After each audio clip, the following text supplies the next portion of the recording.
Let's talk about a fragrance that's warm, a little sultry, and absolutely addictive. Hi everyone, and welcome back. Today I'm reviewing a Creed Carmina, which is one of the newer additions to the Creed fragrance family and a bit of a showstopper. Creed Carmina is described as a warm amber floral scent for women with some woody undertones, and I love that it's not overly sweet. And it's quite a complex perfume, and that's exactly what makes it so Moorish. It's one of those fragrances you'll find yourself constantly sniffing to explore the scent more. The top notes in this fragrance are black cherry, saffron, and pink pepper. Now, when you hear cherry, don't think of a really syrupy, fruity kind of cherry. The other notes really pull it back.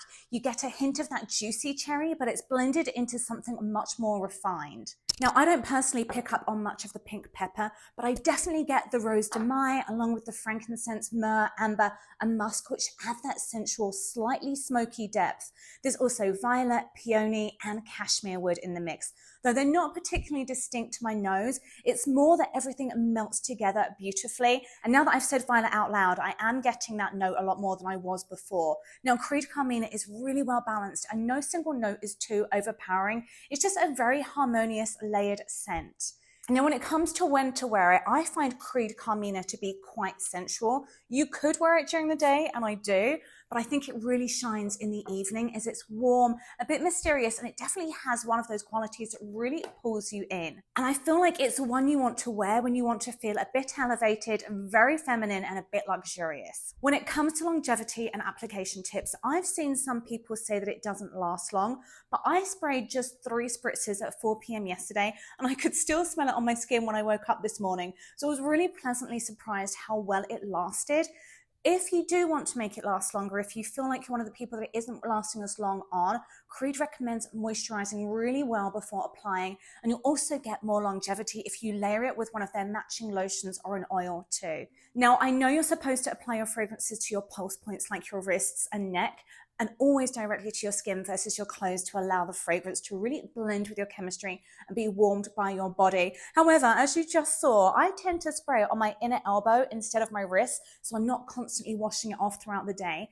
And then I spray it on the backs of my knees where I feel like the body heat helps to release the scent throughout the day. And I never apply perfume to my neck. The alcohol isn't great for the delicate skin there. And most of the scents I find are too strong for me when they're that close to my face. And let's be honest, it's not the nicest taste for someone kissing you there either. Also, and one thing I know I'm guilty of, Creed actually advises against rubbing your wrists together after spraying or rubbing it anywhere, as it can affect how their fragrance develops. And I usually do out of habits, but with this one, I'm going to follow the rules. One of the things I love about Creed is they also offer complimentary engraving, which is a really lovely touch, and it's a really easy way to personalize the bottle, especially if you're going to give it as a gift. And where they personalize it is on a medallion on the bottle on the back with up to 3 letters. And something I didn't know, for every fragrance bottle ordered online, Creed actually makes a donation to one tree planted. So 1 tree is planted with each purchase. A small, but I think a thoughtful initiative. The other thing Creed offers is travel atomizers, like this cute little one. They come in a range of elegant styles, so you don't have to lug around your full-size bottle or risk it smashing in your bag, which happened to me recently with another perfume. And they're actually super easy to refill as well. You just take out the little glass bottle inside the atomizer because you don't want to accidentally spray fragrance over the case. And then you remove the top cap from your full-size bottle, and you'll see on this side there is a little hole that's going to insert into here. And then all you're going to do is pump the bottle, and that will gradually, I need to do it with 2 hands. I'm trying to show you.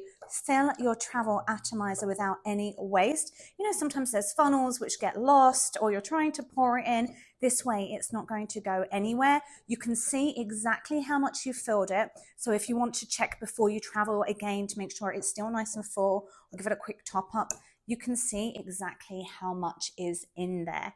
Then you just pop that back into your atomizer and pop on the lid, and you are good to go. And it's a really nice magnetic lid, and the bottle is really nicely weighted. The travel atomizer is just really perfect for travel or your handbag or a lovely gift. And then obviously you're going to pop that back on there. Be very gentle with that because you don't want it spraying all over your hands either.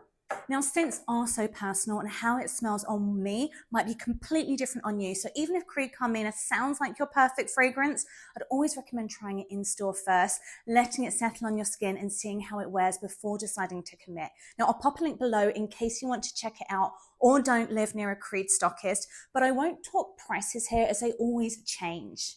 If you've tried Creed Carmina, I'd love to hear your thoughts. Let me know in the comments below whether you liked it or not and what you smell in the perfume. And if you enjoyed the video, please give it a quick thumbs up and don't forget to subscribe for more fragrance reviews. Thanks for watching.